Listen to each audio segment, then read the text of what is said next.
Buona giornata, ben ritrovati con la prima edizione dei nostri telegiornali. Oggi 2 giugno, festa della Repubblica, celebrazioni in tutte le piazze del Veneto. Noi questa mattina siamo stati a Treviso, dove sono cominciate presto questa mattina le commemorazioni alle 9:30, lo vedete in piazza della Vittoria. Primo appuntamento dunque nella storica piazza sede delle manifestazioni per la festa della Repubblica, dove di fronte alle autorità civili e militari, a tutte le associazioni combattentistiche ed Arma, si è svolta la tradizionale cerimonia dell'alzabandiera con la deposizione delle corone d'alloro al monumento ai caduti, schierati i labari e i medaglieri delle associazioni combattentistiche e il gonfalone della provincia di Treviso. Ecco, vedete appunto la commemorazione davanti al monumento ai caduti di Piazza della Vittoria. Una cerimonia come sempre toccante e molto partecipata, alla quale poi è seguita, la state vedendo nelle immagini come da programma, la sfilata che da Piazza Vittoria ha percorso il centro storico della città con una unità interforze accompagnata dalla musica della banda musicale cittadina Visentin. Ecco, vedete, ci sono anche numerosi primi cittadini con la fascia tricolore. Poi la cerimonia è continuata in Piazza dei Signori, festa della Repubblica, dove sempre con l'accompagnamento della musica della banda cittadina, i vigili del fuoco del comando provinciale di Treviso hanno srotolato sulla facciata del Palazzo dei 300 un enorme tricolore. Qui ci sono stati naturalmente i saluti da parte di tutte le numerose autorità civili, militari e religiose che sono appunto intervenute in piazza. La cerimonia si è poi conclusa con il messaggio, con la lettura del messaggio inviato dal Presidente della Repubblica. Ampia la partecipazione da parte dei trevigiani, che hanno poi voluto assistere al concerto della banda Visentin sotto la loggia dei Cavalieri. Naturalmente sulla festa della Repubblica torneremo poi questa sera nel corso del nostro telegiornale in onda a partire dalle 19:30. Ma ora passiamo alla cronaca con un'ampia pagina dedicata appunto agli avvenimenti di cronaca delle ultime ore nella nostra regione. Partiamo dall'altopiano di Asiago con la tragica notizia della morte di Riccardo Baù, il trentenne che ieri era rimasto ferito in maniera gravissima nell'esplosione durante i lavori di posa del cappotto della casa. Dai primi accertamenti sarebbe scoppiato un tubo carico di esplosivo, un potente ordigno della Prima Guerra Mondiale, che era appunto stato murato nell'edificio. Baù purtroppo si è spento poco dopo il ricovero. Come una bomba, ma di più, perché la gelatina è potentissima. Non ce l'ha fatta Riccardo Baù, il trentenne colpito dall'esplosione questa mattina a Stoccareddo. Secondo una prima ricostruzione, l'uomo stava aiutando il padre e il fratello nella posa del cappotto in una loro abitazione in via Calfuste, quando tagliando con una muletta un tubo, un'esplosione lo ha travolto. Siamo tutti in su a vedere, soccorrere, abbiamo chiamato il 118, abbiamo chiamato tutta la gente. Nel frattempo lui c'era là che era tutto spacca su. C'era anche sangue? Sangue, altro che sangue, e non poco. E allora abbiamo cercato di tenerlo calmo perché parlava all'inizio. Era cosciente? Sì, era cosciente, sì. E dopo sempre meno, quando arriva l'ambulanza, diciamo, e allora c'era svenuto. L'uomo in gravissime condizioni è stato soccorso dal SUEM 118 e trasferito in elisoccorso all'ospedale San Bortolo di Vicenza, dove nel pomeriggio è morto a causa delle gravi ferite riportate.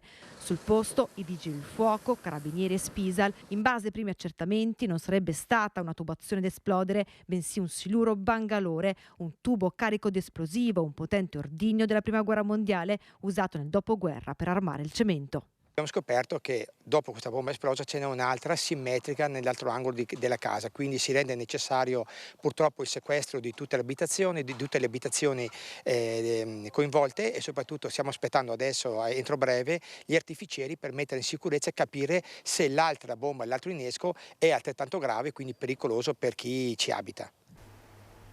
Ed è sotto shock naturalmente la comunità di Stoccaredo. Sentiamo le voci che abbiamo raccolto ieri subito dopo la tragedia.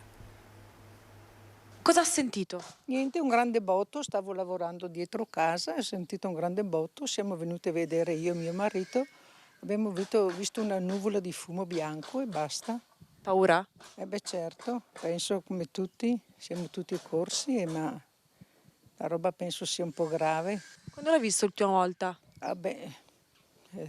Lo vedo quasi tutti i giorni, perché abita qua vicino, dal Pergolo ci salutiamo e basta. Poi siamo 300-350 persone, ma se si conosce tutti. Sono tutti molto spaventati. Sicuro perché c'è novità in questi piccoli borgate. Fortissimo. Io dovevo bere il caffè con una qua sulla curva delle comare, potente. È stata una cosa molto dura per il paese, è una bomba veramente forte, insomma, ecco. Lei conosceva la persona coinvolta? Io conoscevo, sì, conosco tutti. Quando è stata l'ultima volta che l'ha visto? Ieri? Cosa vi siete detti? No, così, amici qua viene dentro, giochiamo le carte insieme. La comunità è molto spaventata. Immagina, perché qua ci conosciamo tutti, è una borgata diciamo di 400 abitanti, sì che sappiamo tutte le cose di ognuno, no? È una cosa che resterà diciamo per qualche anno, questa storia.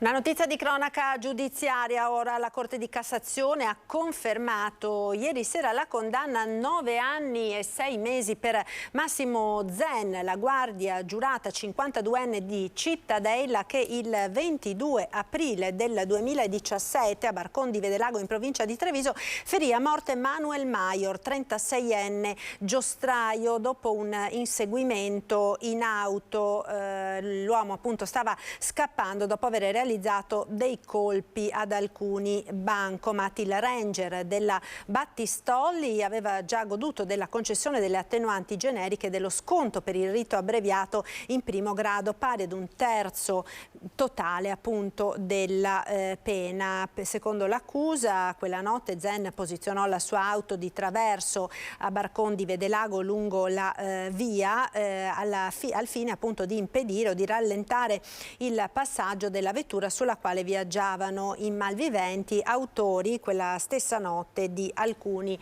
assalti a terminali del bancomat. Vennero poi esplosi alcuni colpi di pistola e appunto il giostraio Manuel Maior morì in quella circostanza. Appunto ora si chiude la vicenda giudiziaria. La Corte di Cassazione appunto ha confermato la condanna di primo e di secondo grado a 9 anni e 6 mesi per la guardia giurata.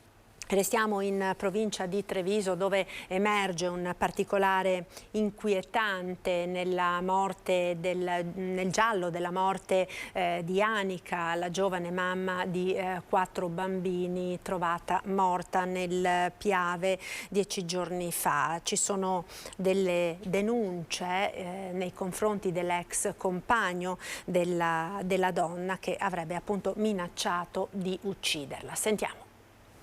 In Italia ho tanti amici albanesi, ti faccio uccidere, e questo è uno dei tanti messaggi minacciosi che a partire da settembre 2018 Anica Panfile si trovava sul cellulare. SMS ma anche telefonate che avevano come mittente l'ex compagno 35enne rumeno della donna, padre di 3 dei suoi 4 figli. Parole che oggi hanno un peso specifico dopo che Anica è stata trovata morta sul greto del Piave Aspresiano, con la Procura della Repubblica che ha aperto un fascicolo per omicidio volontario. Ebbene, Anica aveva presentato querela e per quei fatti c'è un procedimento penale in corso dal 2021. So che hai un altro uomo, le avrebbe detto sempre l'ex compagno, devi stare molto attenta. L'altro uomo sarebbe Luigino De Biasi, l'autotrasportatore di 58 anni con cui Anika aveva una relazione e che primo fra tutti aveva lanciato l'allarme per la sua scomparsa. Ora le carte di quel processo rientrano nel fascicolo aperto dal pubblico ministero Valeria Peruzzo per fare luce sulla morte della 31enne, di cui sarebbero stati trovati nelle acque del Piave una felpa, degli occhiali e un mazzo di chiavi. So che è stata trovata la felpa perché ero presente, non so ancora se la felpa sia riconducibile o meno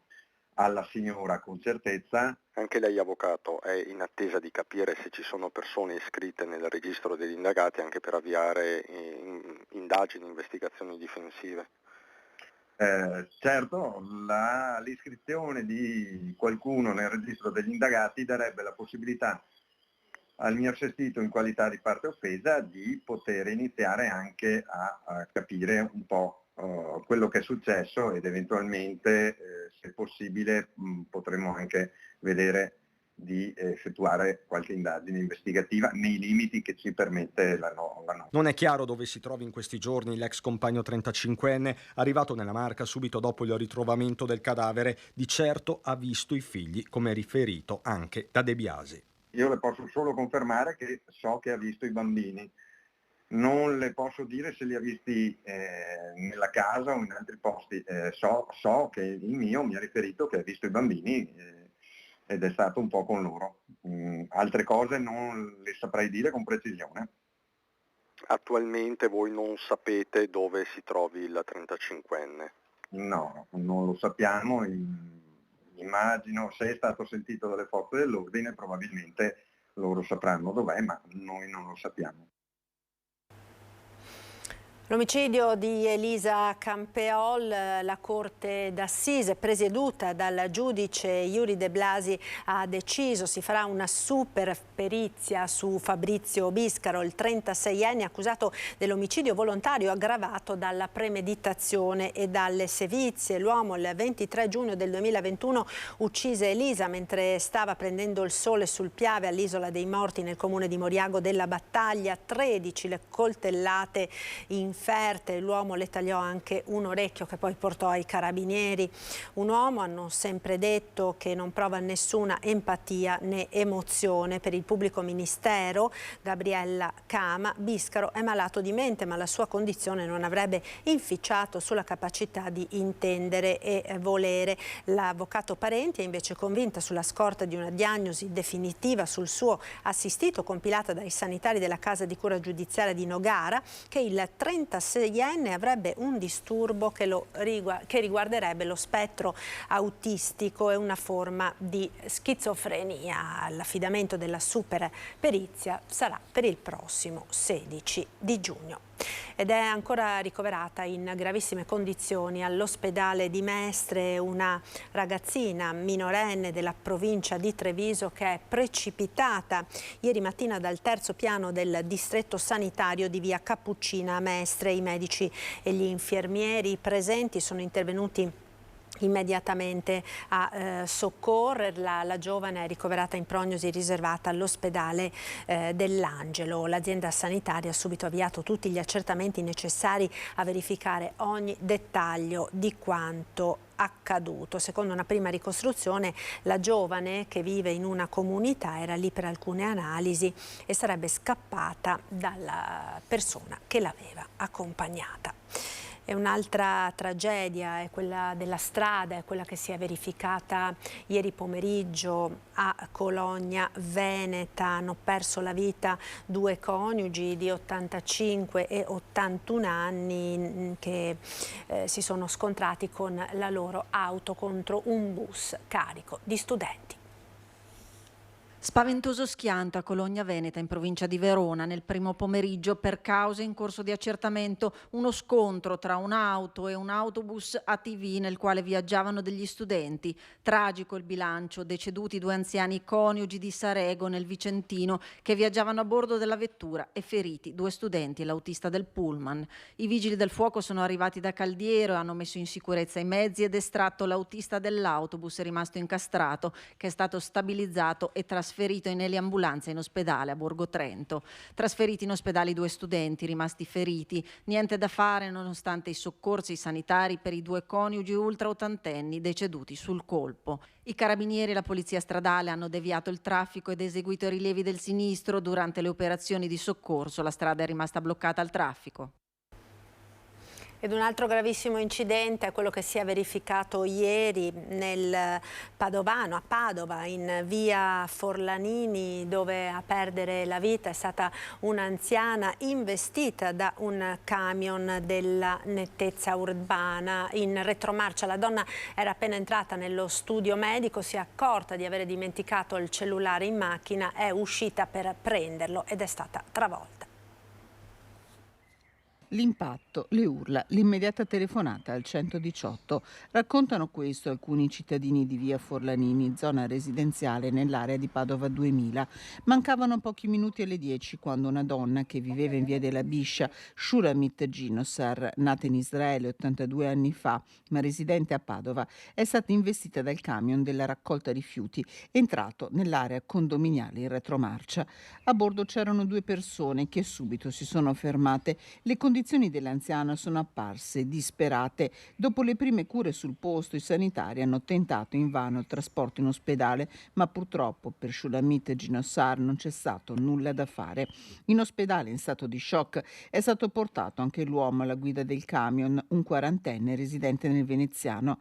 Il mezzo appartiene a una cooperativa di Comacchio che lavora in appalto per la municipalizzata di Padova. Le indagini sono condotte dalla polizia locale, che ha dato il via a tutti gli accertamenti per ricostruire l'esatta dinamica del tragico incidente. E dopo l'incidente i sindacati chiedono immediatamente un incontro alla cooperativa proprietaria del mezzo per fare il punto sulle manovre di retromarcia e sui servizi di raccolta rifiuti all'interno dei centri abitati. E quello di oggi è un 2 giugno blindato a Peschiera del Garda. Andiamo nel Veronese dopo i gravi disordini che si sono verificati proprio in occasione della festa della Repubblica l'anno scorso. Sui social si è annunciato un nuovo raduno di baby gang e la situazione potrebbe complicarsi con l'arrivo degli ultras. L'allerta è massima. Oh raga, chi vince? Chi vince oggi? I blu o i neri? Era stato un 2 giugno di follia, quello vissuto tra Castelnuovo e Peschiera esattamente un anno fa, quando sulle sponde del Garda esplose una maxi rissa forse senza precedenti in Italia. Online si erano dati appuntamento centinaia di ragazzini che poi avevano spadroneggiato sul lungolago, baby gang rivali che avevano dato il peggio di sé. Come epilogo una serie di denunce per molestie sessuali sul treno Verona-Milano della sera, vittime alcune ragazze. Ora quel copione potrebbe ripetersi. Sugli stessi social infatti è stato annunciato un raduno di Maranza, che nel gergo sono proprio i nuovi bulli. I video, soprattutto su TikTok, sono virali quanto spavaldi. Tanti giovanissimi stanno parlando espressamente di assalto a Peschiera.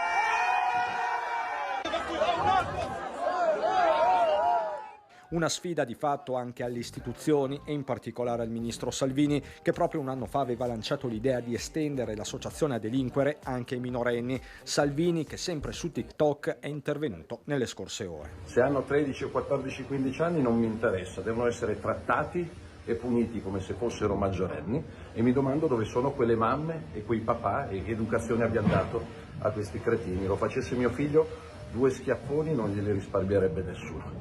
E io penso che reintrodurre anche un annetto di servizio militare e civile obbligatorio reinsegnerebbe a molti lo stare al mondo, il rispetto, il sacrificio, la generosità e soprattutto il fatto che ci si può divertire senza rompere le scatole al prossimo. L'allerta è quindi massima, con la prefettura di Verona che ha attivato misure preventive straordinarie in collaborazione con tutte le province limitrofe, comprese quelle lombarde. Si tratta non solo di monitorare l'area gardesana, ma anche le possibili località di provenienza. A complicare la situazione potrebbero arrivare anche degli ultras, alcuni legati alle frange più estreme della tifoseria dell'Hellas Verona, che hanno annunciato un piano alternativo di controllo del territorio. 400-500 italiani, quelli giusti, difendiamo casa nostra, presente, Femola sagra delle pappine, dai che ci divertiamo, viene detto in altri messaggi, sottolineando che il raduno dovrebbe vedere protagonisti soprattutto giovani figli di immigrati nordafricani. Visti i toni e nonostante le misure di sicurezza annunciate, l'allerta attorno al Garda è rossa e stavolta il meteo non c'entra nulla. E allerta non solo intorno al Garda, perché sui vari social frequentati da questi giovani gira anche la minaccia di un piano B qualora, appunto, visto l'imponente spiegamento di forze dell'ordine appunto a Peschiera del Garda, fosse per loro, diciamo, considerato necessario spostarsi da qualche altra parte, per cui c'è allerta un po' in tutte quelle che sono le località balneari maggiormente frequentate del nostro territorio, anche al di fuori del lago di Garda. Continuiamo con la cronaca, perché c'è stata una razzia di costose biciclette allo Sportler di Silea, siamo in provincia di Treviso. Dalle immagini della videosorveglianza si notano una buona mezz'ora di scintille, che sono appunto le scintille che derivano dal flessibile che va a rompere la grata di sicurezza, e dopo una decina di minuti si vedono le bici che salgono su questa carrucola e spariscono dal tetto, quindi una quarantina di minuti abbondanti, l'operazione completa. Hanno fatto irruzione da questo lucernario, hanno segato le inferriate e poi si sono calati con una carrucola. Un colpo studiato nei minimi dettagli, un furto su commissione, un danno importante, si parla di circa 45.000 euro. Sono state rubate 11 bici da corsa pregiate. Secondo il direttore potrebbero essere state già portate fuori dall'Italia. Pensiamo di sì, ovviamente non abbiamo la certezza, siamo abbastanza sicuri che non si trovino nelle vicinanze comunque, quantomeno in Lombardia o in Romagna, ma secondo me sono all'estero. E sono bici da corsa molto particolari, in alcuni casi di pezzi pregiati. I malviventi hanno atteso il giro di ronda dei vigilanti, poi sono entrati in azione. Un furto fulmineo, preciso, i ladri non sono mai scesi da questa pedana. Non sono mai scesi da questa pedana, quello è al 100% sicuro, perché se si fossero mossi anche solo di un paio di metri sarebbe scattato il sensore dell'allarme. Sapevano tutto nei minimi dettagli. Ora, spiega il direttore, sarà potenziato immediatamente il sistema d'allarme anche sul tetto, attualmente zona scoperta. I ladri hanno fatto irruzione dal retro, sono saliti probabilmente grazie a questa scala, poi una volta rubate le bici le hanno caricate su un furgone e si sono allontanati lungo le vie del paese, bici che potrebbero finire in qualche sito online. Avendo il tempo di cercarle, di acquistarle in giro nei prossimi mesi, si potrebbero anche trovare, no? In qualche magari sito, in qualche mercatino. Non è... Farete così, nel senso che cercherete di riacquistarle? Ma noi faremo il possibile, sì. Le indagini dei carabinieri per identificare i componenti della banda delle bici. Voleva rubare dei vestiti, restiamo con la cronaca a Treviso, ma quando è stato scoperto dalla commessa, per sfuggire l'ha strattonata facendola cadere a terra. La ragazza ha battuto la testa ed è stata portata all'ospedale.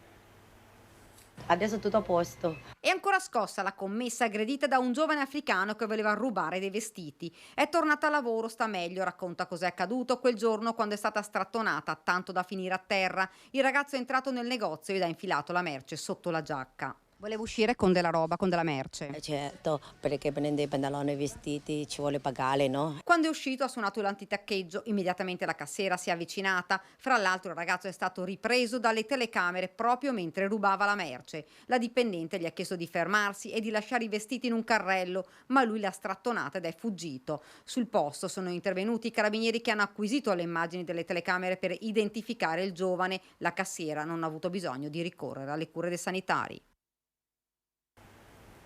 Ed ora chiudiamo questa ampia pagina dedicata alla cronaca, che riprenderemo poi più avanti nel corso del nostro telegiornale, per andare a Venezia, dove in una giornata particolarmente affollata di turisti è tutto pronto per il Palio delle Repubbliche Marinare. Ci aggiorna al telefono il nostro Lorenzo Maier. Buongiorno Lorenzo. Buongiorno Marta, a te e ai nostri telespettatori. Buona festa della Repubblica.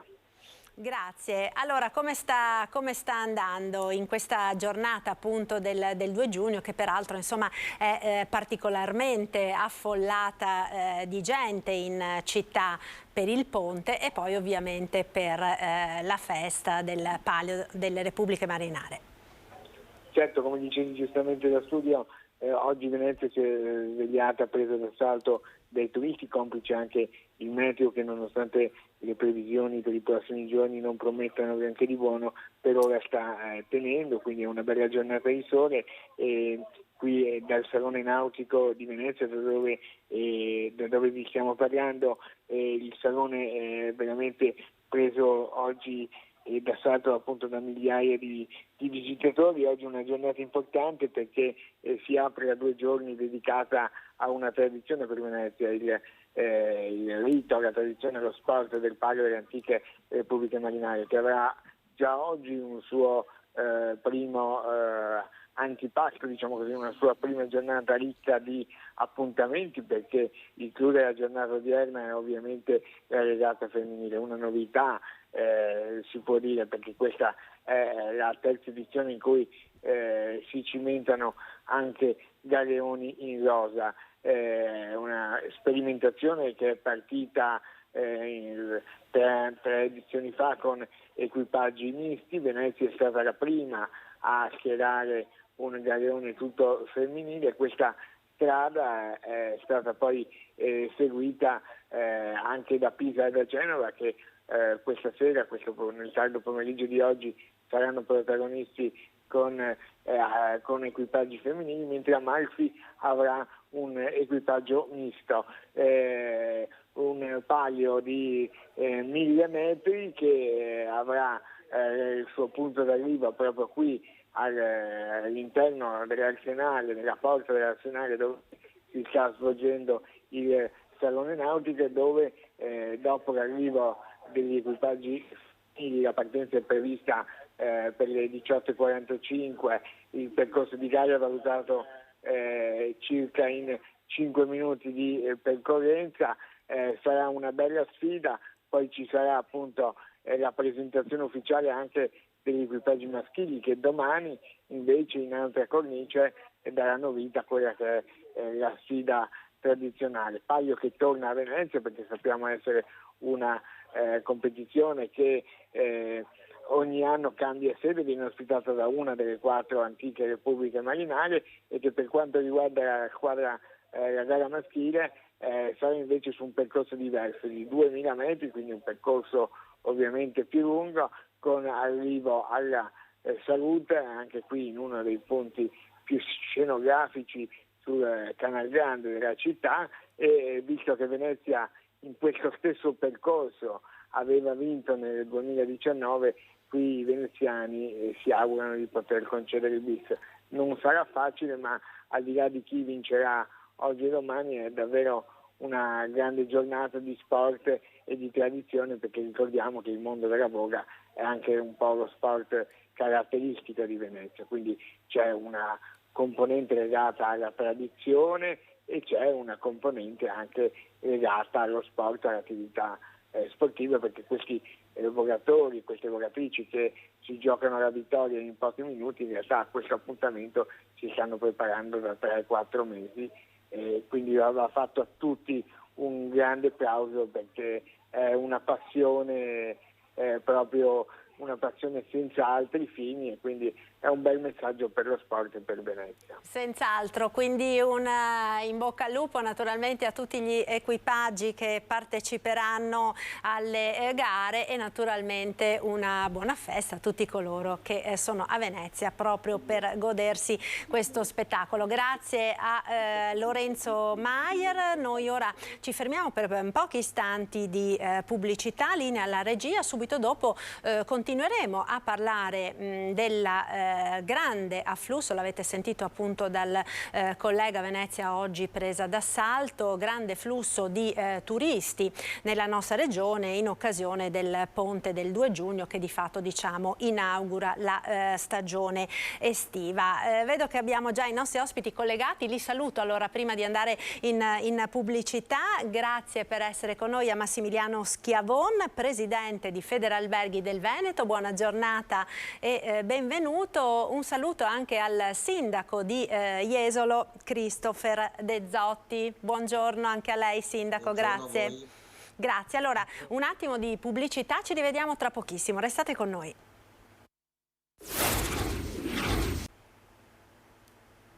Eccoci nuovamente in diretta, prima edizione dei nostri telegiornali. Nuovamente benvenuti a Massimiliano Schiavon, presidente di Federalberghi del Veneto, e a Christopher De Zotti, sindaco di Jesolo, per parlare di questo ponte del 2 giugno e del grande afflusso di turisti nelle zone di vacanza della nostra regione. È segnalato già da questa mattina, ma già ieri sera, insomma, c'erano lunghe file di auto verso le principali località balneari. Questa mattina in particolare verso Jesolo, sulla Jesolana, si stanno registrando lunghi incolonnamenti di vetture, ma sono un po' tutte, no? Dicevamo, le località di vacanza della nostra regione ad essere prese d'assalto dai turisti, ma anche dai pendolari che fortunatamente, complice una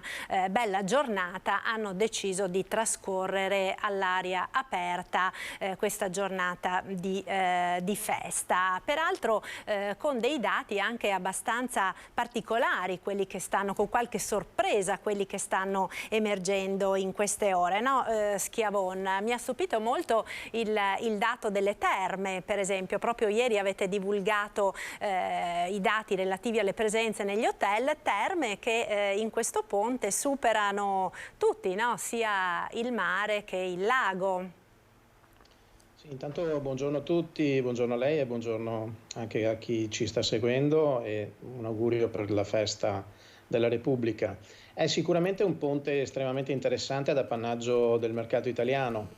Prima della fine delle scuole questo sarà l'ultimo ponte che vedrà appunto gli italiani riversarsi un po' su tutte le nostre destinazioni. È pur vero quello che lei diceva poc'anzi circa le terme, stanno registrando dei tassi di occupazione particolarmente interessanti, a significare anche un prodotto che ha ripreso a lavorare a pieno regime, va detto anche agevolato un po' dalle quelle che erano le condizioni meteorologiche del mese di maggio, che non erano proprio del tutto favorevoli per le nostre spiagge, ma sicuramente si prestavano per qualche weekend o qualche giornata ancora alle terme. Le terme viaggiano ancora su questa inerzia positiva, registrando poi una leggera flessione quando invece saliranno i dati di tutta la costa veneta. Noi abbiamo diffuso dei dati ieri che in realtà censivano una situazione delle 48 ore precedenti, dove avevamo già tassi un po' su tutte le nostre destinazioni che rasentavano l'80% di occupazione, ma in queste ultime 24 ore i tassi sono saliti ulteriormente, in particolare per le spiagge, dove abbiamo registrato anche molta affluenza sull'arteria stradale e quindi qualche piccolo disagio della coda. È uno scotto che purtroppo bisogna pagare se consideriamo che tutto sommato nelle nostre spiagge si concentra quasi il 50% del totale delle presenze dell'intera regione Veneto. Bene anche, devo dirle, il lago, che è ormai un trend molto positivo, a significare anche dell'ottimo livello qualitativo raggiunto. Bene anche la montagna, che ha chiuso una stagione positiva invernale, si accinge ora ad accogliere i turisti che magari apprezzano maggiormente il fresco della montagna nei mesi di luglio e agosto. Però ecco, diciamo che forse ora è il momento di partenza di tutto quello che è l'offerta della macchina turistica ricettiva di tutta la costa Veneto, con i suoi 800 rotti alberghi che praticamente hanno tutti aperti, sono pronti ad accogliere con tutti i servizi già operativi, dai servizi di ristorazione ai servizi d'accoglienza ai servizi sulla spiaggia. Quindi registriamo in questo momento chiaramente una maggiore presenza del mercato italiano, è una festa ovviamente ad appannaggio degli italiani. Attendiamo l'8 giugno con la fine delle scuole e quindi avremo qualche giorno di flessione dal 4 all'8 per poi ritornare su con le occupazioni e ci auguriamo con un settembre che ci restituisca quanto maggio dal punto di vista meteorologico ci ha tolto, proprio per riuscire a continuare questo trend positivo che ci dà ancora circa un 2% sopra rispetto al trend dello scorso anno, nonostante diciamo un maggio così poco favorevole, ma tutto sommato positivo. Insomma, ci auguriamo anche di poter raccogliere tutto il mese di settembre e chissà magari anche ancora qualche weekend di ottobre, per poi chiudere anche la stagione delle coste del Veneto in modo assolutamente positivo e con grande soddisfazione da parte di tutti. Ecco, Sindaco De Zotti, la Costa Veneta dunque la fa da padrona per questo ponte del 2 giugno, da Bibione sino a Rosolina, tutto il litorale è interessato insomma da un grande arrivo di turisti, ci sono i pendolari, ci sono gli italiani per il ponte, ci sono anche numerosi stranieri che ricordiamo hanno le vacanze di Pentecoste, no? Per cui queste 2 settimane di vacanza per i turisti d'Oltralpe sono sicuramente un po' quello che per noi rappresenta il Ferragosto. Dicevamo in apertura lunghe code questa mattina verso Jesolo che la fa insomma da padrona. Come sta andando? Beh, direi assolutamente bene, ci attendavamo un avvio di stagione positivo e poi un proseguio altrettanto soddisfacente. Quello che stiamo vedendo sia a livello visivo, quindi le lunghe code, le presenze sulle spiagge, sulla via principale la sera, ma anche il feedback che ci danno le strutture ricettive sono assolutamente positive. Noi oggi contiamo circa 150.000 persone in città, quindi davvero numeri da grandissima città, tantissimi pendolari, molti nelle strutture ricettive che registrano sostanzialmente per le prossime 2 notti un 100%.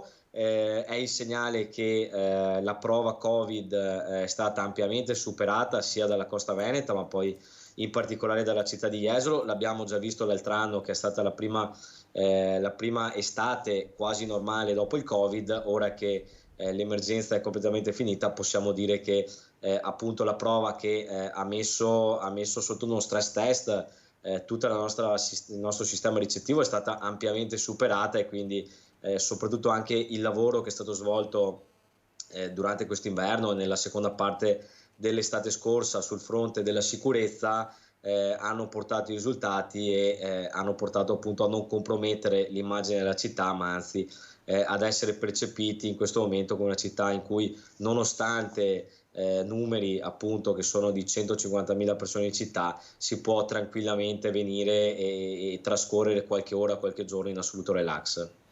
Ecco, ha già anticipato la domanda che volevo farle ora, De Zotti, relativamente appunto alla sicurezza. Proprio ieri c'è stato anche il Comitato Ordine e Sicurezza in prefettura a Venezia. Sappiamo che nei giorni scorsi c'è stata anche questa, diciamo, polemica a distanza tra Venezia e Chioggia per quanto riguarda l'arrivo dei rinforzi che sono attesi appunto sul litorale, proprio in vista del grande afflusso di persone durante la stagione estiva. Su questo fronte com'è andata?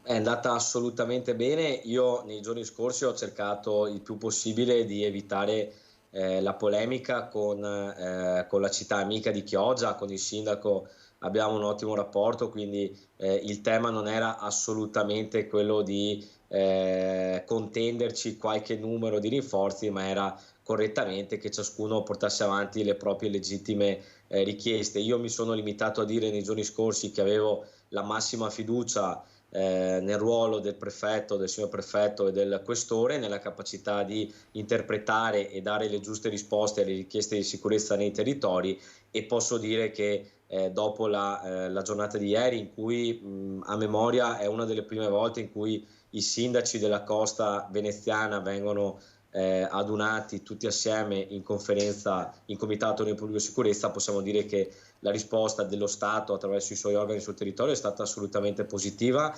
Tutte le città sono uscite soddisfatte, Come Jesolo abbiamo avuto la conferma che i 12 aggregati di Polizia di Stato saranno integralmente assegnati alla città di Jesolo come lo scorso anno. Avremo ulteriormente la presenza di 15 carabinieri, 10 finanzieri, quindi quasi 40 aggregati delle forze dell'ordine che rappresentano esattamente lo stesso numero dell'altro anno e che andranno a integrare gli sforzi come amministrazione attraverso la polizia locale stiamo facendo. Do un dato numerico: sabato avremo un dispositivo di ordine pubblico con la presenza di una decina di operatori di forze dell'ordine in piazza Mazzini e andremo a integrare con 21 uomini e donne della polizia locale che appunto saranno in giro per il territorio per garantire al massimo la sicurezza. Ecco, io non posso che essere soddisfatto rispetto alla risposta che hanno dato il prefetto e il questore, non avevo dubbio in merito e quindi possiamo dire che le premesse per cui si possa affrontare un'estate in serenità, pur consapevoli che purtroppo alcuni fenomeni legati alla malamovida, a un certo divertimento non sano da parte dei giovani, purtroppo lo vedremo soprattutto in questa prima parte dell'estate, ma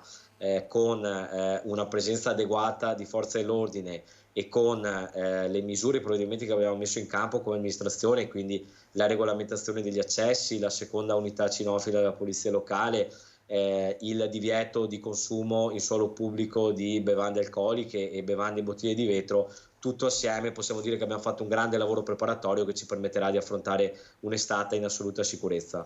Ecco Sindaco, abbiamo sentito prima nel servizio che ci arrivava da Peschiera del Garda questa allerta massima per l'arrivo di queste bande di ragazzini che già l'anno scorso misero la cittadina a ferro e fuoco. Si è parlato anche di un'ipotesi di piano B di questi giovani che sta circolando sui social. Lei è arrivato per caso qualche alert su Jesolo?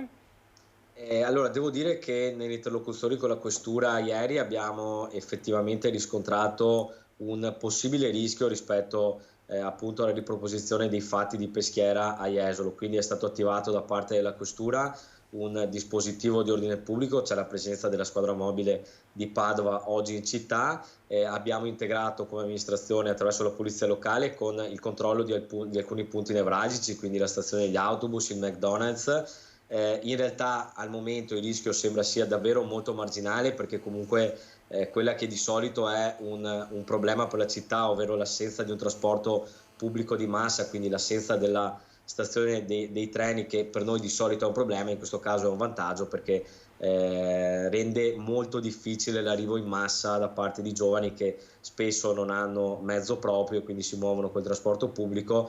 Al momento la percezione che abbiamo sia come forze dell'ordine che come polizia locale è quella che la situazione sia sotto controllo e al momento sembra che questo, che era un rischio comunque marginale, sembra non si trasformi in realtà. Ovviamente attendiamo questa sera per dire che il rischio è passato, ma direi attendiamo completamente il passaggio del weekend per capire appunto che questo che era un rischio marginale non sia effettivamente successo. Certo, speriamo naturalmente che vada tutto per il meglio. Se dunque è doveroso per le forze dell'ordine, per gli enti locali garantire la sicurezza, per gli albergatori Schiavon doveroso è garantire un'accoglienza migliore possibile ai numerosi vacanzieri che stanno affollando le nostre zone, che stanno scegliendo il Veneto per le proprie vacanze. Su questo fronte diciamo come sta andando? Più volte abbiamo raccolto il vostro grido d'allarme in preparazione appunto della stagione proprio per quanto riguardava la carenza di personale. È una questione che si è risolta? Allora, intanto vorrei fare una piccola, ricollegarmi a quanto ha detto il sindaco poc'anzi, che anzi approfitto di salutare, e sono assolutamente convinto che tutti gli attori in campo stanno facendo correttamente il loro lavoro. Noi stiamo anche collaborando con la prefettura per le questioni legate appunto alla sicurezza, che è un elemento fondamentale nelle destinazioni dove si fa turismo, per continuare a farlo.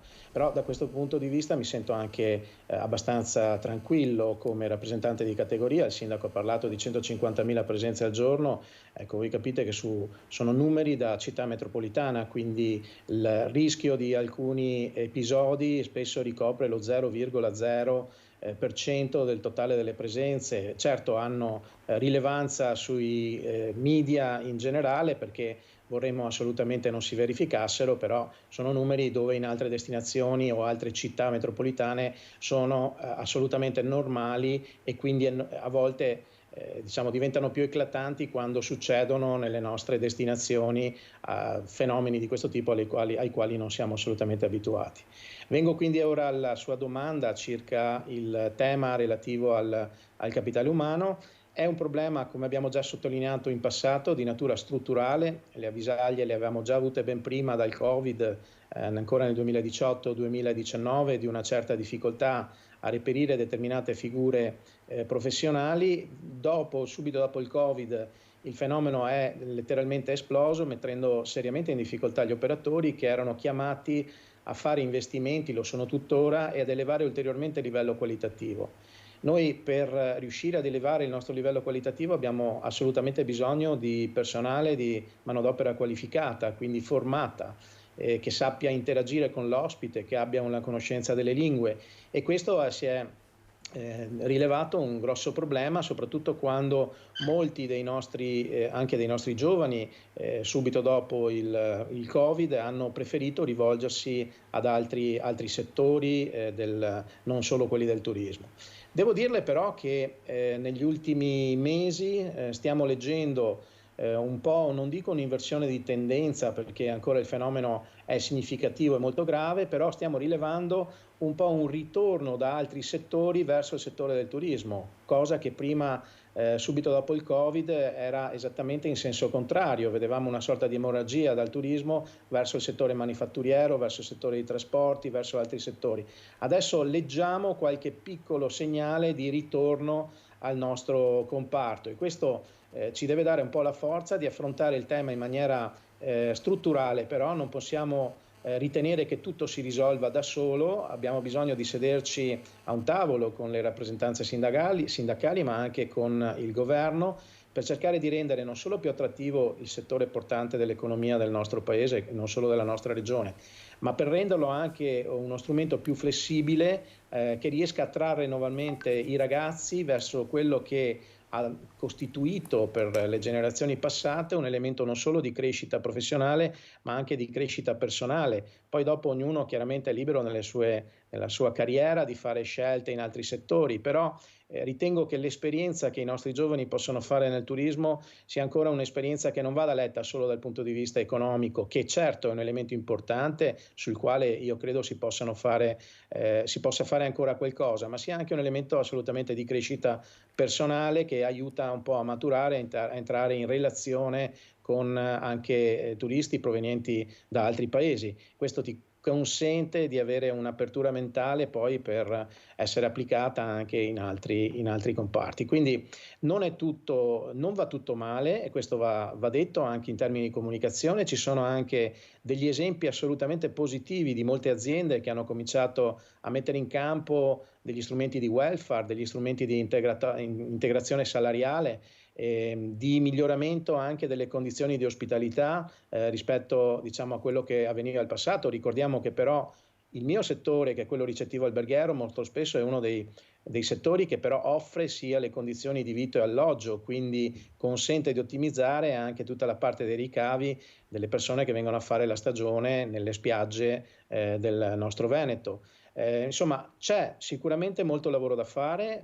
Abbiamo la consapevolezza che ci sono delle cose da mettere a posto, che possiamo fare sicuramente noi operatori, ma ci sono anche delle condizioni che vanno sistemate dal punto di vista di un contratto collettivo nazionale del lavoro, che può avere forse delle condizioni di flessibilità maggiore rispetto a quelle che ancora oggi non ha, probabilmente, e questo però, devo dirle, abbiamo trovato massima disponibilità anche da parte delle associazioni sindacali a ragionare insieme. Mi piacerebbe vedere anche più presente però la parte del governo che metta un po' mano a quello che è il cuneo fiscale per consentire anche alle aziende di poter erogare un maggiore contributo salariale ai nostri lavoratori senza essere pressati da una pressione fiscale e un costo del lavoro che riveste il primato assoluto in tutta Europa. Se riusciamo a mettere a posto tutto questo, io credo che l'Italia, in generale, non solo il Veneto, che ho l'onore di rappresentare dal punto di vista ricettivo, avrà la possibilità di essere ancora probabilmente una delle destinazioni principali scelte dal turismo proveniente da tutte le aree internazionali, non solo quelle del nostro mercato interno. Ecco Schiavone, proprio a proposito di governo, c'è anche un altro aspetto che sta facendo particolarmente discutere in queste ore. Sta circolando la bozza del decreto legge sugli affitti turistici brevi, questa stretta che il governo ha in mente, che non sta convincendo tutti. Molti operatori del settore si stanno lamentando. La vostra posizione su questo? Guardi, noi abbiamo avuto modo di fare una verifica all'interno delle nostre 16 territoriali del Veneto e chiaramente con particolare attenzione a quello che è il fenomeno nelle città d'arte di Venezia e Verona. Non le nascondo che anche all'interno della nostra categoria, non solo del Veneto ma a livello nazionale, ci sono delle visioni un po' diverse su questo aspetto, ma la ragione sta nel fatto che i territori hanno delle specifiche esigenze diverse. Tra Venezia e Verona abbiamo situazioni divergenti non tanto dal punto di vista della necessità di regolamentare questo settore, sul quale siamo tutti assolutamente d'accordo. Noi assumiamo c'è un assunto che non ci stancheremo mai di dire: stesso mercato, stesse regole, perché questo tipo di ospitalità opera nel medesimo mercato di quello ricettivo alberghiero. È chiaro che molto spesso queste attività che vengono svolte in maniera organizzata e che coinvolgono società che gestiscono poi a volte anche oltre più di 100, 150, 200 appartamenti, non possono essere definiti nuclei familiari che fanno integrazione al reddito. Queste sono vere e proprie attività imprenditoriali e come tale noi riteniamo debbano essere e rientrare in un sistema normato ed organizzato, così come avviene per tutto il ricettivo alberghiero. Poi è innegabile che questo tipo di ospitalità però è un'ospitalità richiesta dal mercato e quindi la nostra volontà non è assolutamente quella di chiudere ogni tipo di collaborazione con il settore extra-alberghiero, delle locazioni brevi, degli affitti brevi turistici, ma cercare appunto di collaborare con questo applicando delle norme che valgano sia dal punto di vista imprenditoriale, ma attenzione, un tema al quale noi teniamo molto, anche dal punto di vista della sicurezza delle strutture che ospitano questi turisti, perché ricordiamo che anche il singolo operatore, anche il singolo nucleo familiare è responsabile per la sicurezza dell'ospite che accoglie all'interno della propria abitazione un turista. Quindi io credo che su questo ci sia un fenomeno in grande crescita non solo in Italia e nel Veneto, ma certamente in tutta Europa. Tenga conto che in città come quella di Venezia, ma anche in quella di Verona, il numero di posti letto di questo tipo di accoglienza ha superato il numero di posti letto del settore ricettivo alberghiero. Quello che a noi non sta bene è che molto spesso si tende a contingentare il settore ricettivo alberghiero non guardando quello che sta avvenendo in questo tipo di attività che non risentono di alcun tipo di limitazione. Mi spiego meglio: se lei oggi vuole aprire un albergo a Venezia nuovo non lo può fare perché le licenze sono contingentate, quindi sono chiaramente identificate per numero di posti letto e per tipologia di apparati di sicurezza che devono mettere in campo. Non avviene la stessa cosa per l'altro settore. Allora noi diciamo, anche a fronte di situazioni come quelle che abbiamo visto del mercato studentesco, piuttosto che anche del fenomeno che usa un termine sbagliato a mio avviso, che è l'overtourism, ma è più che altro legato a fenomeni di grande afflusso anche di pendolarismo ed escursionisti, è necessario che anche tutto il comparto che si immette nel mercato delle locazioni brevi venga tracciato, identificato, come in qualche caso abbiamo già visto fare, in molti casi anche su Venezia e in altre città, con codici identificativi, e che gli operatori operino nel massimo rispetto alle regole e in regime di partita IVA. Questa è la posizione di una Federalberghi, credo, tra le più importanti dell'Italia, perché ricordiamo che la Regione Veneto è la prima per presenze turistiche, ma vedo che un po' ovunque c'è convergenza verso questi temi. Poi sul tema della permanenza minima, dove il decreto, il DDL previsto, si è diciamo espresso al momento il Ministro, ecco, qui abbiamo delle divergenze, ma proprio dovute alle tipologie di territorio. A Venezia abbiamo permanenze minime a volte inferiori alle 2 notti ed è chiaro che si metterebbe in grande difficoltà tutto un settore ad applicare questo DDL. Altrove abbiamo permanenze medie superiori e quindi applicare un DDL che imponga un limite di 2 notti è assolutamente e perfettamente inutile a normare il fenomeno. Ecco, questi sono gli aspetti sui quali stiamo lavorando. Sicuramente produrremo con la nostra federazione nazionale, anche su spinta della nostra federazione regionale veneta, alcuni emendamenti che sono in corso di, li stiamo mettendo a fuoco in questi giorni e sono oggetto di diverse riunioni con le territoriali un po' di tutta la regione Veneto, ma anche a livello nazionale con città come Firenze, Roma, che sono molto interessate a questo tipo di fenomeno. Grazie, allora grazie a Massimiliano Schiavon, sindaco De Zotti, per chiudere che messaggio vuole dare da Jesolo a tutti coloro che stanno già approfittando della bella giornata di sole oppure sono in viaggio per trascorrere il ponte sul nostro litorale? Beh, un messaggio assolutamente positivo, ovvero quello di una città che già da un paio di mesi è pronta ad accogliere tutti i turisti che la amano. Noi ovviamente siamo grandi in primis grazie alle persone che ogni anno ci danno fiducia, una città sicura, e questo è il messaggio più importante. Abbiamo molto investito sulla sicurezza perché riteniamo che assieme alla capacità di fare eccellenza nell'offerta turistica, e questo è il ruolo che hanno i privati, noi come pubblico abbiamo il dovere di garantire la sicurezza, che è elemento fondamentale per il successo di una destinazione balneare. Abbiamo molto investito sia in termini di forze dell'ordine, in provvedimenti, ma anche di eventi che vogliono dare un messaggio di alto livello culturale, di responsabilità anche nel consumo degli alcolici, quindi un messaggio assolutamente positivo, tranne qualche minuto, qualche ora persa in coda. Per il resto la città è pronta e vuole essere pronta come sempre. Grazie, allora io vi ringrazio per essere stati con noi, grazie ancora a Massimiliano Schiavon, presidente di Federalberghi Veneto, e grazie al sindaco di Jesolo, Christopher De Zotti. Buona giornata e buon 2 giugno. Grazie a voi. Grazie, un saluto. Noi ora andiamo nel bellunese perché abbiamo collegato il collega da Feltre Fabio Fioravanzi per parlare di un'importante iniziativa che sta mobilitando il bellunese, l'intera provincia di Belluno, per riuscire ad intercettare i fondi del PNRR. Sentiamo cosa ci racconta Fabio Fioravanzi con il presidente della provincia di Belluno, Padrin. A te Fabio. Grazie per la linea, siamo a Feltre dove incontriamo il presidente della provincia di Belluno, Roberto Padrin, reduce da una trasferta a Bruxelles. Cominciamo da quello che vi siete detti lì. È stato sicuramente molto interessante. Siamo andati nella sede della Regione del Veneto e di Union Camere per cercare di comprendere quali opportunità l'Europa può dare a una provincia come la nostra in tante tematiche che in questo momento stiamo affrontando, soprattutto nei temi che non sono quelli del terzo settore, ma soprattutto quelli legati al primario, quelli legati anche ad un eventuale intervento per l'Investi Scuola.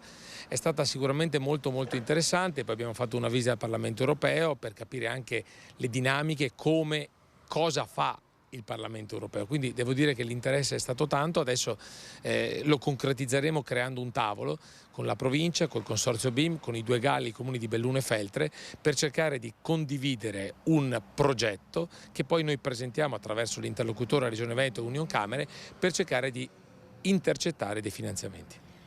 Per usarli dove? I temi sono ampi. Secondo me il sociale può essere sicuramente quello più importante, cioè noi abbiamo bisogno In questa provincia le risorse sono tante, ma sono soprattutto legate a spese di investimenti. Noi dobbiamo cercare di trovare delle risorse per garantire e migliorare la qualità dei servizi e potenziarli e creare tutti i presupposti affinché si possa rimanere a vivere in montagna. Quindi l'Europa ti dà delle opportunità. È chiaro che c'è una burocrazia abbastanza complessa, però se abbiamo un sostegno, abbiamo soprattutto lì, abbiamo trovato chi ci può fare da referente, devo dire che i presupposti ci sono per cominciare a concretizzare qualcosa. Quanto è importante che i vari livelli degli enti diversi collaborino per ottenere un obiettivo comune? Il segreto, penso, anche della politica, cioè le istituzioni devono lavorare a tutti i livelli, quindi noi anche nel nostro piccolo, le province in questi anni sono state, devo dire, depotenziate sotto tutti i punti di vista. Abbiamo bisogno di ritrovare le competenze, abbiamo bisogno che questa riforma possa entrare in vigore e possa permetterci poi di essere più forti anche nei rapporti con la Regione, col Governo e anche con l'Europa. Tra l'altro, parlando di collaborazione tra enti di diverso livello e con soldi arrivati da fonti diverse, una bella iniziativa musicale per la provincia di Belluno. Ma già il nome Dolomiti Arena è molto significativo. Sono contento soprattutto perché questo fondo grandi eventi che deriva da un intervento del Fondo dei Comuni Confinanti della Regione del Veneto, gestito dalla provincia di Belluno, possa supportare iniziative di questo peso e di grande livello, soprattutto musicale. La nostra provincia già organizza eventi soprattutto a livello sportivo, ma nel mondo dello spettacolo secondo me possiamo fare di più. Ecco, questa iniziativa vuole proprio intervenire da questo punto di vista, quindi c'è una grande sinergia tra il Consorzio Prealpi, tra l'Unione Montana Feltrina, tra i privati, e quindi anche il pubblico deve secondo me fare la sua parte, ma lo deve fare a 360 gradi con il privato, perché il pubblico da solo non riesce a portare avanti iniziative di questo genere e il privato neppure, quindi questa sinergia è indispensabile per poter dare ai nostri cittadini delle grandi occasioni di vivere delle ore spensierate anche a contatto con la natura.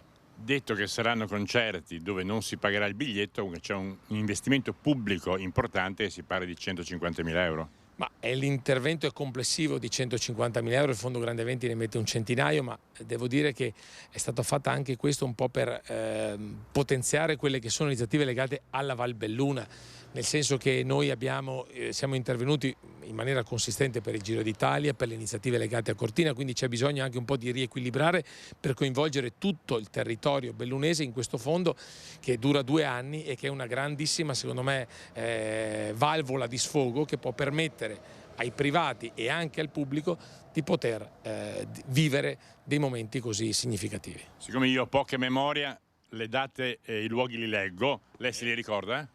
Circa. Qualcosina sì. Allora, domenica 23 si comincia con Santa Giustina con Ron alle 18. Poi c'è sabato 29, parliamo di giugno, con Daniele Silvestri. Dove? In Alpago, penso in riva al lago. Sempre alle 18. Sabato ancora, però ci spostiamo in agosto, il 19 con Nicolò Fabi andiamo alla Mon e anticipiamo alle 17.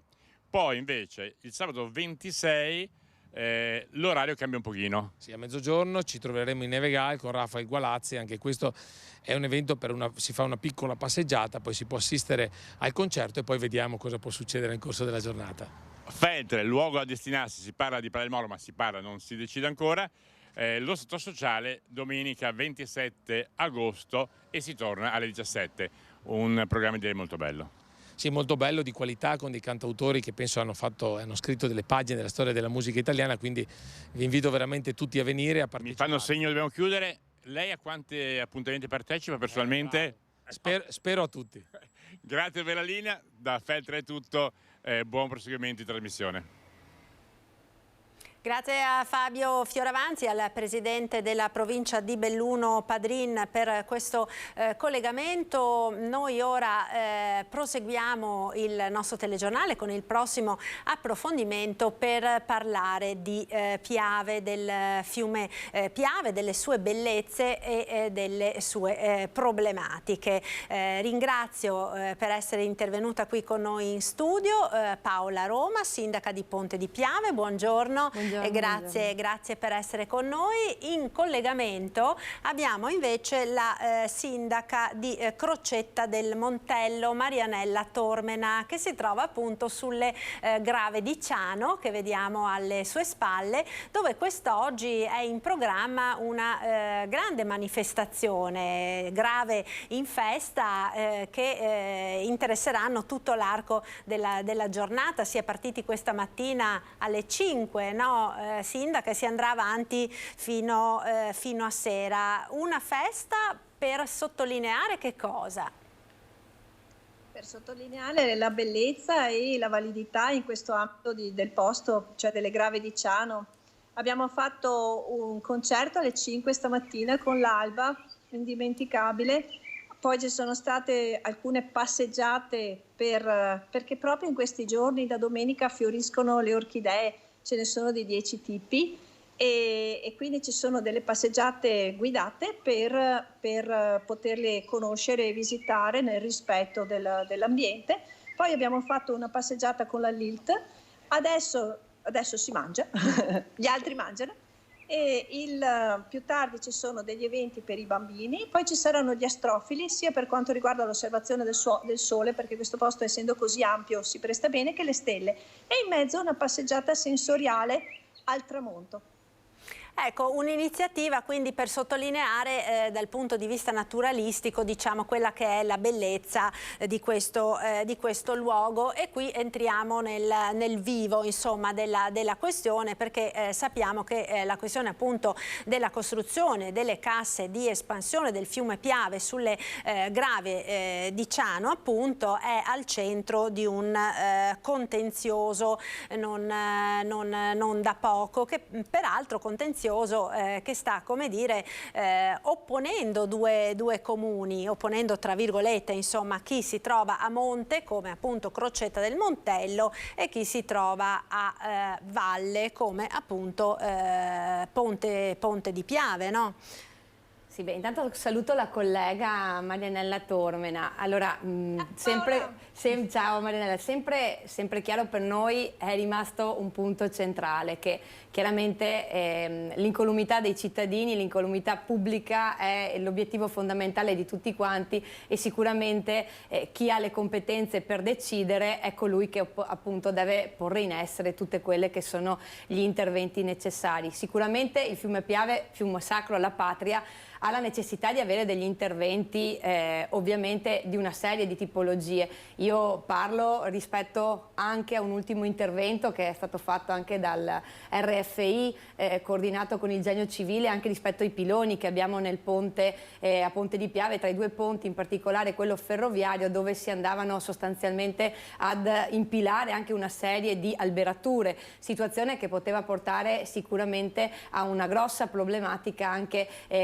legata proprio alle necessità appunto di deflusso dello stesso. È un intervento importante. Naturalmente l'abbiamo visto anche nella situazione di Vaia, si erano ingenerati dei fontanazzi anche nel mio territorio molto importanti, e grazie a un importante intervento, perché parliamo di un intervento appunto fatto a monte del ponte ferroviario di circa 2,8 milioni, sempre dal commissario Vaia, e quindi relativamente all'ordinanza del presidente Luca Zaia, si è intervenuti con un intervento di jet grouting e di rialzo arginale, poiché tra la frazione di Negrisia e appunto il capoluogo vi era una differenza di 50 centimetri rispetto all'altezza di questo. In più, ulteriormente, siamo stati convocati da parte della Regione in conferenza di servizi per tutto quello che sarà l'intervento poi successivamente a Ponte di Piave verso la zona del Veneziano, che invece si tratta anche in quel caso di mettere in sicurezza quello che è il muro di contenimento, proprio per addivenire poi in tutto il resto dell'area. Sicuramente stiamo parlando di interventi strutturali, interventi che naturalmente vanno a braccetto con altri interventi di manutenzione, di asporto di materiale litoide, e naturalmente proprio di necessità di creare ovviamente un miglioramento del deflusso delle acque.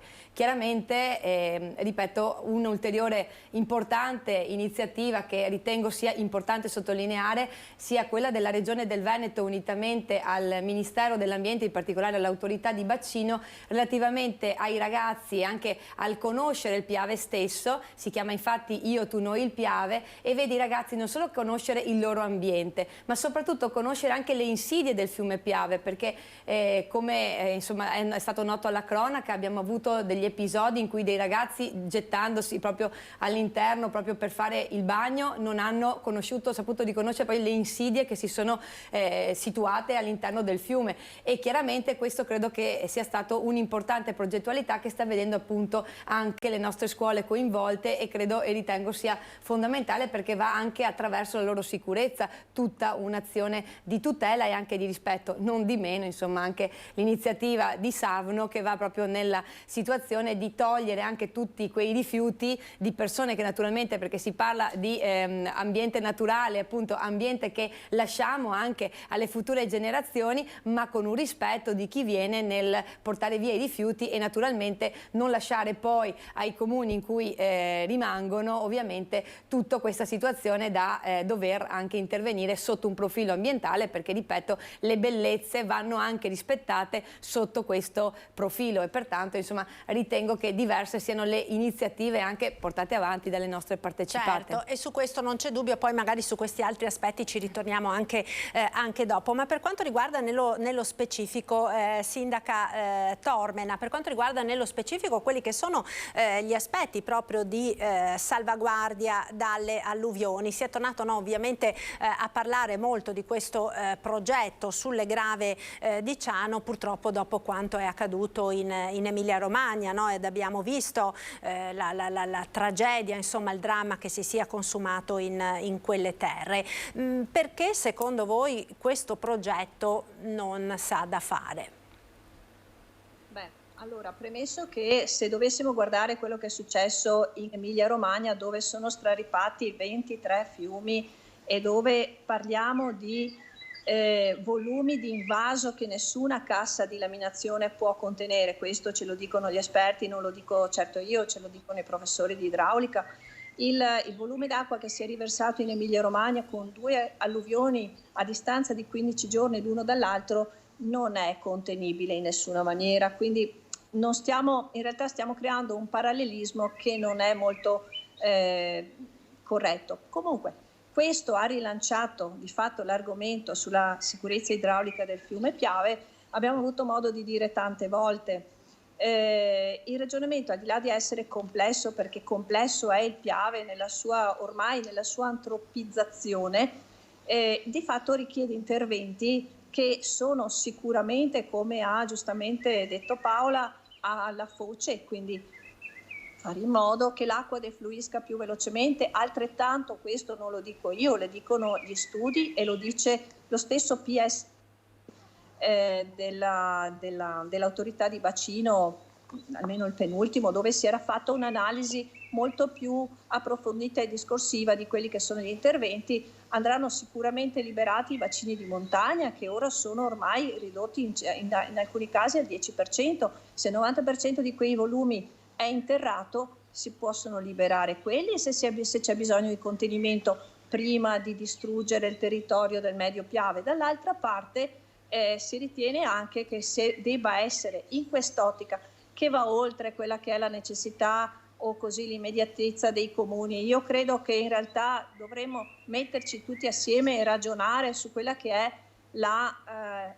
un nuovo modo di pensare questo fiume, che ha bisogno di essere rinaturalizzato. Ormai lo dicono tutti, è solo qui che non attecchisce bene questo concetto. L'Europa consiglia sempre di fare spazio ai fiumi. Perché? Perché l'idea vecchia di creare grossi bacini di laminazione, costosissimi nella costruzione, costosissimi in termini di impatto ambientale, perché io mi chiedo chi può affrontare un impatto di una struttura del genere. Teniamo conto che per quello che è stato scritto quando si è chiesto il contributo, parliamo di 40 milioni di metri cubi, non ci sono casse in alveo da 40 milioni di metri cubi, senza pensare allo scempio ambientale infinito che si va facendo. Tutto contrario a quella che è la sensibilità odierna, quindi gli interventi che devono essere fatti prima di pensare qualsiasi invaso. Non dico il nostro, che di per sé sarebbe il più stonato di tutti, in curva, il Piave qui fa una curva perché sbatte attorno al Montello, siamo in alveo, andiamo a togliere spazio al Piave in piena, siamo in un'area carsica, siamo in un'area SIC ZPS protetta. Oggi siamo andati a vedere 10 specie di orchidee che non c'entrano niente col fatto che dobbiamo mettere in sicurezza i cittadini, che è l'elemento primario su cui ovviamente siamo tutti d'accordo, ma quello che gli esperti oggi dicono è: andate a fare gli interventi sul Piave a valle, come probabilmente si sta ora iniziando a fare, andate a farli in montagna, rinaturalizziamo l'alveo che ha bisogno, diamo spazio, non stringiamo il fiume. Purtroppo nelle aree, in particolare nel Basso Piave, si è ristretto il fiume, si sono tolte aree di esondazione per dare spazio all'agricoltura. Qui non si è fatto, qui si entra con 7 sbarre col lucchetto, ed è il motivo per cui questa area è rimasta area protetta, è un'area SIC ZPS. Questo è un luogo dove che il nostro territorio ha tutelato da sempre e l'abbiamo protetto da qualsiasi lavorazione, da qualsiasi forma di inquinamento. Adesso quello che tutti ormai dicono, e secondo me un po' alla volta verrà accettato, perché così va il mondo, così sta andando avanti la scienza e quindi anche il mondo politico lo seguirà, è proprio quello di affrontare le esondazioni dei fiumi in termini molto meno drammatici di quello che si è pensato finora. Invece una grossa opera, andiamo a liberare il fiume un po' alla volta e soprattutto capisco il problema della Paola, chi è che non la capisce? Però si trova con le golene costruite e arate o vitate, questa è la verità. Noi qui no, questa è un'area che ha una sua valenza, qui ci sono. Pensate che se si toglie quest'area, e lo dicono, ci sono studi che lo dimostrano, si toglie in un colpo solo il 50% dei prati aridi, sono i prati naturalizzati dove c'è ancora la spontaneità e quindi sono portafogli di natura, il 50% di tutta l'asta del Piave in un colpo solo. Non so se ci rendiamo conto se forse non è meglio affrontare altre soluzioni che ci sono.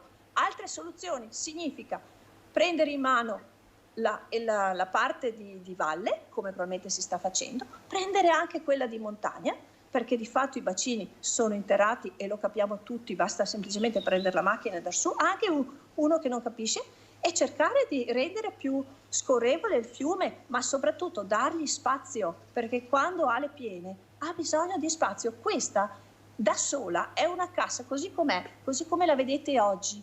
Funziona in caso di piena da cassa perché ferma da sola 15 milioni, trattiene, certo non la piena, non il massimo, quello che per carità si possono fare mille discorsi attorno a questo concetto, però ferma da sola 15 milioni di metri cubi. 15 milioni di metri cubi che se noi gli mettiamo le pareti attorno, come sta pensando di fare chi vuole costruire la cassa, e teniamo conto che adesso quella cassa che nel vecchio PSI era pensata a Ponte di Piave, che poi ci siamo trovati qua e che adesso è in atto una progettazione preliminare, definitiva, esecutiva, fino alla cantierabilità, dice il bando, su questo posto. Questa cassa qui andrebbe a restringere ancora il fiume contro ogni buonsenso e contro ogni logica, ogni visione attuale dell'idraulica. Noi siamo con loro se hanno problemi, mettiamoci assieme e ragioniamo. Il Piave da in cima a in fondo deve essere rinaturalizzato, dobbiamo metterci assieme e ragionare su metodi meno sciocchi e impattanti, e su questo sono convinta che il nostro apporto, la Paola e se posso umilmente anche il mio, possa essere prezioso, perché non dobbiamo avere una visione così misera di rimpallarci a sud o qui la mega cassa. La soluzione è diversa, è nella concertazione, è una visione nuova del fiume e su questo credo Paola sia d'accordo. Ecco, Paola Roma, c'è questa contrapposizione oppure si può trovare insomma una situazione che come dire accontenti tutti e soprattutto garantisca, no, poi quella che è la sicurezza dei cittadini, perché alla fine di questo stiamo parlando. Esatto, partendo dal presupposto dell'incolumità pubblica, che è quella che ovviamente coinvolge tutti quanti noi, sicuramente le valutazioni rispetto agli impatti che possono avvenire sul territorio chiaramente hanno una concertazione con i territori. Io parto da un dato certo, che le rotte alginali nel 66 sono avvenute tutte a monte di Ponte di Piave. È naturale che capiamo perché le persone sono state ad abitare nel nostro territorio, perché come diceva Marianella io mi sono trovata lì le persone ad abitare, ma perché una volta le persone andavano ad abitare vicino ai fiumi, perché è la fonte di ricchezza, e naturalmente tutto quello che poi è avvenuto all'interno è proprio una cosa nella quale né io né lei possiamo entrare nel merito, perché naturalmente è una gestione del genio civile che naturalmente riprende per mano poi le tipologie di interventi, perché sicuramente le autorizzazioni non le rilascia l'amministrazione comunale, le rilascia il genio civile sotto questo aspetto. Io credo che necessariamente dobbiamo trovare delle soluzioni che mettano in sicurezza le persone. Ora, l'autorità di bacino lo ha scritto all'interno del piano, perché come Marianella citava prima, il piano dell'autorità di bacino è ben chiaro, cioè Ponte di Piave nel momento in cui non ci fossero degli interventi importanti, chi andrebbe ovviamente a scapito di questo sarebbe l'intero centro abitato di Ponte di Piave, e su questo aspetto credo che siamo tutti concordi nel dire che prima di tutto dobbiamo trovare soluzioni che permettano di far vivere le persone. Dall'altra parte è chiaro che la concertazione anche del contratto di fiume sia una opportunità per tutto il territorio nell'intervenire, però io porto anche un esempio. Ognuno di noi, vediamo al di là del caso particolare del Piave, abbiamo delle situazioni anche idrauliche all'interno dei nostri comuni che vanno a beneficio anche dei comuni vicini. Non dico nulla di diverso se per esempio per quel che riguarda anche l'acquedotto, la parte acquedottistica che attraversa Negrisia, Ponte di Piave per arrivare nel Veneziano, sono i campi pozzi dei quali Ponte di Piave non beneficia, ma è un'opera che necessitava per portare l'acqua nel Veneziano, e anche noi abbiamo dovuto prendere atto che era una necessità più ampia, più importante, più necessaria di tutte. Quindi credo che mettendoci tutti nella stessa linea, cioè che tutti quanti siamo a disposizione per risolvere il problema delle persone, dall'altra parte è chiaro che serve che le autorità preposte a ciò dicano quelli che sono gli interventi previsti per poter mettere in sicurezza i nostri cittadini,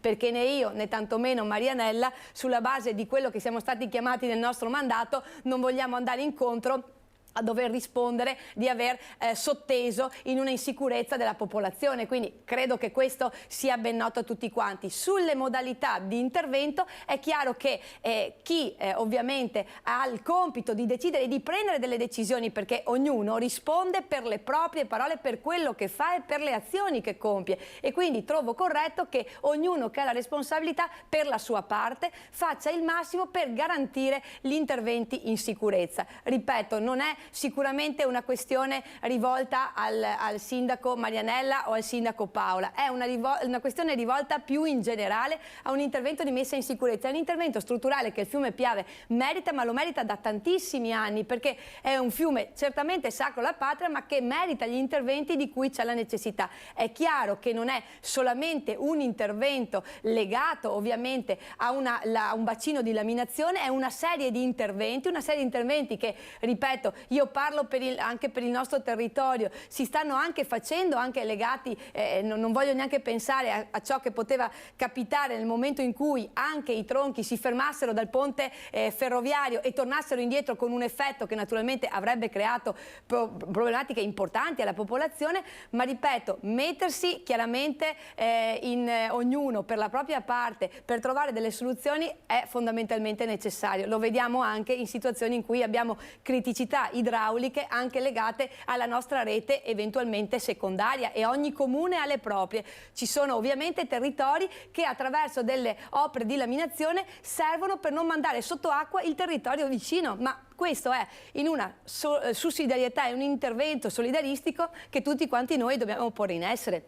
La trovo invece una cosa molto importante, che ci sia la collaborazione di tutti quanti noi per rendere l'intervento sicuramente importante, sicuramente funzionale a quello che è la messa in sicurezza dei nostri cittadini, ma naturalmente dando agli organi decisori quella che è la loro responsabilità nel delineare quelli che saranno anche gli scenari nel territorio, perché ripeto, ognuno risponde per quello che fa e in particolare in questo caso per la sicurezza e l'incolumità pubblica dei cittadini. Ecco, a questo proposito volevo farvi sentire le parole dell'assessore Giampaolo Bottacin, assessore regionale alla protezione civile, sentito proprio ieri dalla collega Luisa Bertini all'inaugurazione di un bacino di laminazione nel Vicentino. Ovviamente l'intervista è relativa alla situazione del Piave. Sentiamo le sue parole così poi le commentiamo insieme con le due sindache. So che il Piave è il fiume più pericoloso che c'è in Italia e non c'è nessun bacino di laminazione realizzato ad oggi. È necessario farlo, non abbiamo deciso noi, non è la regione che ha deciso dove farlo, ma è l'autorità di bacino. E noi siamo soggetto attuatore, ci hanno dato i soldi per fare la progettazione e certamente non possiamo non farlo, perché se succedesse qualcosa saremo chiamati a risponderne in tutte le sedi.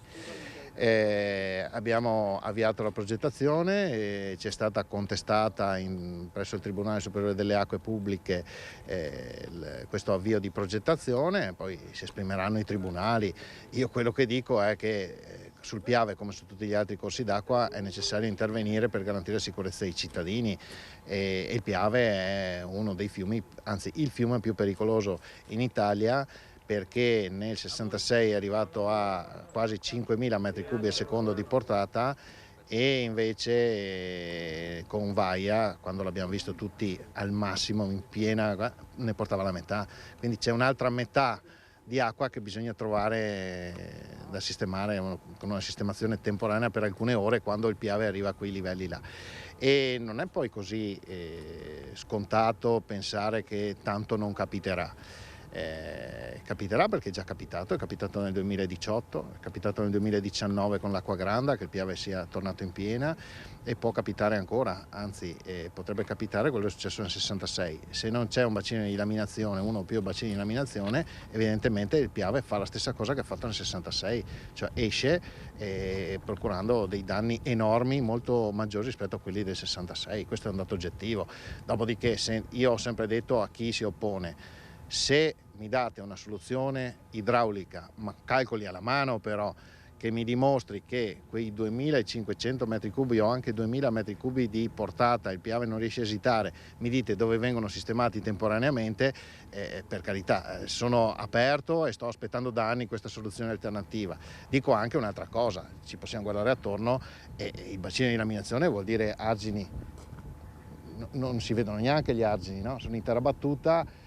Se io non indicassi che quello è un argine, uno non se ne accorgerebbe e all'interno rimane tutto come prima, quindi non è che sia questa colata di cemento, devastazione come qualcuno la descrive, sono delle cose diverse.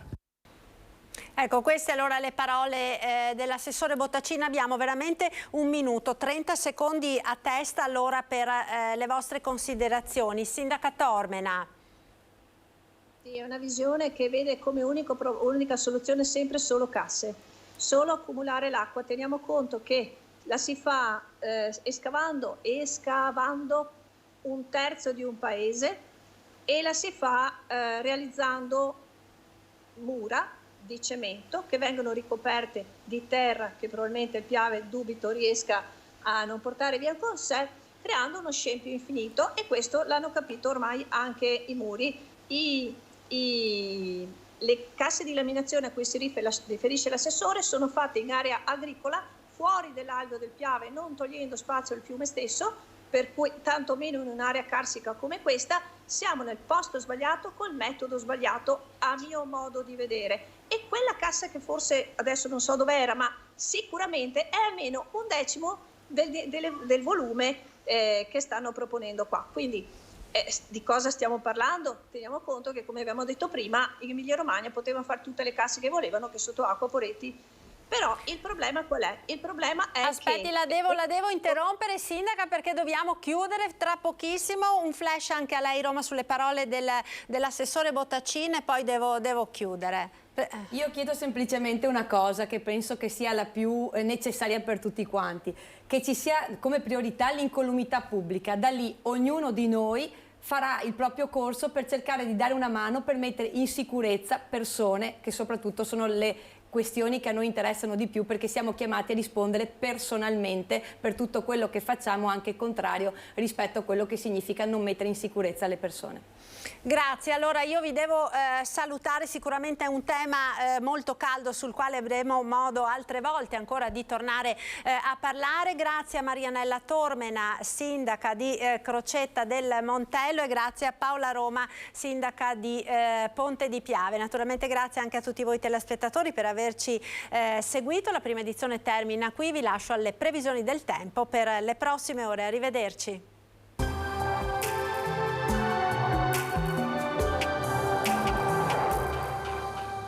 Portaci gli oggetti, i mobili, i vestiti che non usi più. Da noi, guadagni. Ex novo mercatino dell'usato. Aperto 7 giorni su 7, via Vicenza 23, Vede Lago. Bentrovati al Meteo.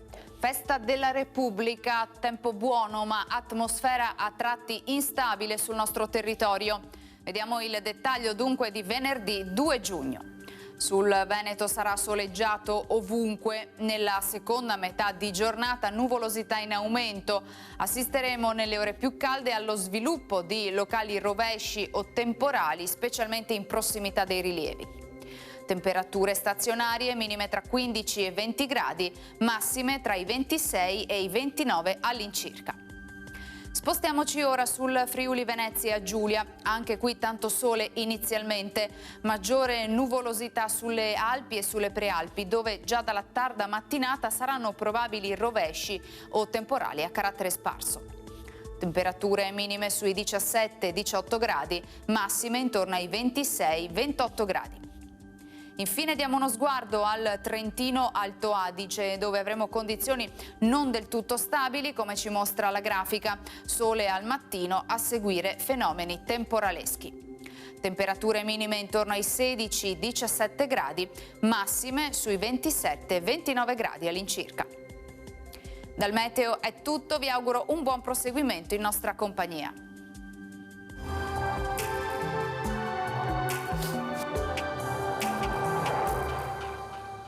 Portaci gli oggetti, i mobili, i vestiti che non usi più. Da noi, guadagni. Ex novo mercatino dell'usato. Aperto 7 giorni su 7, via Vicenza 23, Vede Lago.